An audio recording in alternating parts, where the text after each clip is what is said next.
How's it going, everybody? I'm Steve, and welcome back. So I believe this Tuesday, the Criterion flash sale is going to happen on October 21st. And I also think that on October 31st, on Halloween, the Barnes & Noble sale is going to happen. Both are 50% off sales. So it's a really great time to collect Criterions this time of year. But so I want to give some 10 recommendations. I picked 10 films off the shelf. I'm going to make this very informal. I'm not going to show the posters. I'm going to give the number on the lower left-hand corner. Just they're going to be ranked, but they're going to be 1 through 10. Very informal. I'm going to try not to make a lot of cuts here, but so starting this off here, this one's a great one from Brian De Palma. It's from 1981, spine number 562. The movie's called Blowout. This one's an interesting movie. It's John Travolta, John Lithgow as a Nancy Allen. This one's I watched this one again just recently, maybe a month ago or so. Been a little while since I saw it last, but I've always liked this movie. Quentin Tarantino, he picked John Travolta to be in Pulp Fiction after he's seen this movie. He's a huge Brian De Palma fan, but so I want to give that one. Next one here, this one's actually back in the collection, just not maybe a month ago. This one's from 1984, spine number 12. The movie's called This Is Spinal Tap. This one was on DVD. It was out of print for years. Finally came back to the collection. I've always loved this movie. It's a mockumentary. Basically, it's like a rock documentary, but it's all for laughs. It's director is Rob Reiner. This one's is Michael McKean, Christopher Guest, Harry Shearer. Rob Reiner's in the movie as well. They made a sequel to this not too long ago, but I've always loved the original. Next one here is another one that I think it's great from this director. Director's Albert Brooks from 1991, spine number 1071. The movie's called Defending Your Life. This one's a lot of fun. It's Albert Brooks is in this movie. He's the main star of the movie. He's the writer, director. Did it all as Meryl Streep's in the movie as well. This is great. Like I said, it's 1991, so very interesting. It shows the CD long boxes. If you remember those, if you ever collect CDs back in the early 90s, they put them in these long boxes, kind of like slip covers for movies now. A lot of people keep the slip covers to their Blu-rays and 4Ks, but back then it was there's nothing you could do with that with CDs. It's just a wasted box basically. Add it to the cost of the purchase. It had no purpose at all except to kind of show it off, because CDs are kind of smaller than the vinyl, so it's kind of that way to kind of show it off. But you see Albert Brooks in his car. He has a convertible or something like that, and you see these long boxes on the floor on the passenger side. So that's kind of fun, great nostalgia. This movie's a lot of fun though. It's kind of Hollywood in some ways, but it's got a great ending. I just love the whole vibe to the movie. Next one here at number 4. This one's from 1984. It's spine number 654. Director is Alex Cox, and the movie's called Repo Man. This one I need to give a rewatch to. I used to have this one on DVD years ago, and then I bought it on the Criterion. You can get this one on, I think it's on 4K as well now, but I have the Blu-ray. But this one's fun. It has Emilio Estevez, Harry Dean Stanton. It's a very kind of strange kind of movie. Has kind of a punk theme to it too. It's some of the bands from around that time, early 80s, and punk was still kind of happening at the time, and it's kind of fun to see those to see that and see Roddy Bingenheimer in this nightclub. It's like a nightclub, but it's during the day.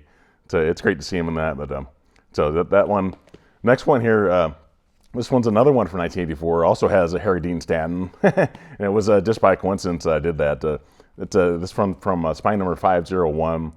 Director is Wim Wenders, and it's called Paris, Texas.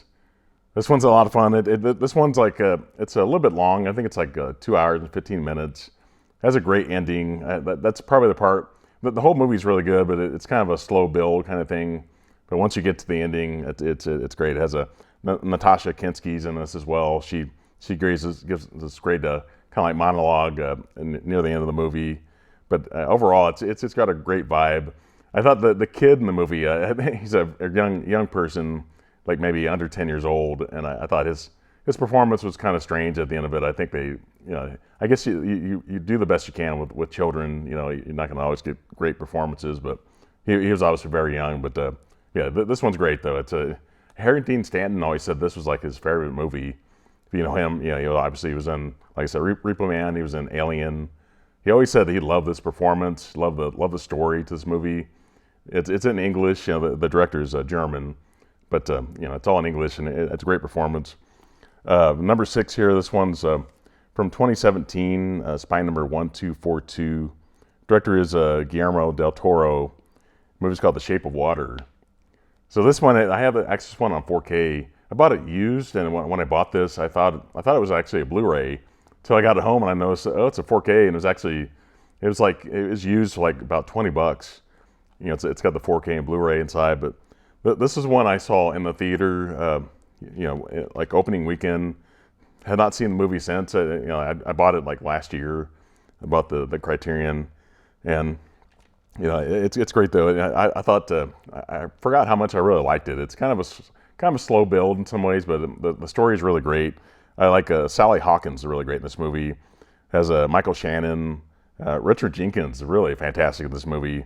Has a Doug Jones. He's from Indianapolis. He plays the creature in the movie. The creature here. So it's great. I think he did like Hellboy. I think he was like in that movie as well. He's done stuff. A lot of makeup effects. He's really tall guy.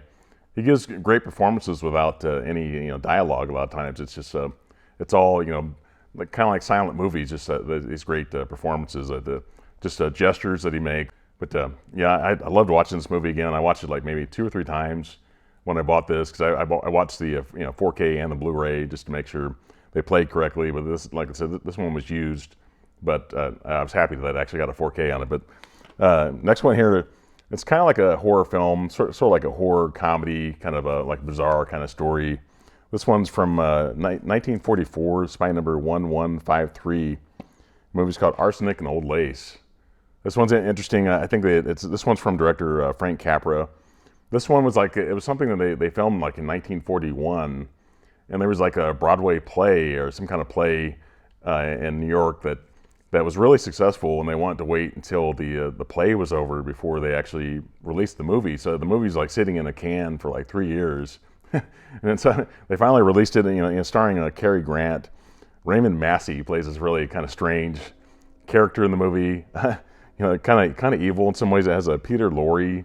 You see a lot of movies from like the 30s and 40s with him. He's great in the movie, but it's a really bizarre story. I mean, it's really not like scary looking, but just the bizarre story and what's happening in the basement. The whole thing it's very very eerie without actually showing anything. It's just all in the mind, basically, theater of the mind. But yeah, it's great. It's funny and scary and bizarre. Next one here, for number 8. This one's from 1979. Spy number 777. Director is David Cronenberg. The movie's called The Brood. This one's kind of underrated, I think, from Cronenberg. A lot of people like The Fly and The Dead Zone, but like Videodrome and Scanners. Those are more common titles people will mention from Cronenberg. But this one's great though. It has has Art Hinkle, has Oliver Reed, the late Oliver Reed. If you ever saw like Gladiator, he's a British actor. He was in a lot of movies like in the 70s and early 80s, and he died like during the filming of Gladiator. That movie. He was a heavy drinker, I think, and it's, unfortunately he passed away during the filming of that movie in 2000. But he was a great actor though. He's a great I think a Shakespearean trained actor. Fantastic actor, and he's in this movie, very bizarre kind of movie with the children in the movie, very strange, But this is a great one from the Canadian director David Cronenberg. Number 9 here. This is one interesting movie I had not seen until I actually bought the Criterion. This one's from 1995, Spy number 1135, Devil in a Blue Dress. I always mess up the title, but this one's from Carl Franklin. Has Denzel Washington, has Don Cheadle. I always say Don Cheadle is somebody that you want to keep on your side. Basically, you don't want to upset him. You don't want to be on the opposite side from him. You want him to be your friend, because if he's your friend, you're fine. But if he's your enemy, you're in big trouble at that point. If you know the character, he's kind of ruthless in the movie. But it's kind of fun too. I'd never seen. I think before this, I'd never seen anything with Don Cheadle before. Obviously, he was in the Marvel movies later, But yeah, I thought it was an interesting movie. Like I said, Denzel Washington. There's some other titles in the collection that I need to pick up from Denzel, but this is like a really great one with along with like Malcolm X and that kind of thing. But yeah, interesting title. And the last one here, I want to do like at least one foreign film. I try not to push foreign films too much on people, but this one's from 1979, Spy Number 888. Director is Andrei Tarkovsky. The movie's called Stalker. This one's I'm not even going to bother trying to pronounce the actors' names in the movie because they're all like Russian, and I don't know Russian at all, so I don't want to mess up the names. But this one's really interesting because it takes place basically at a toxic waste site.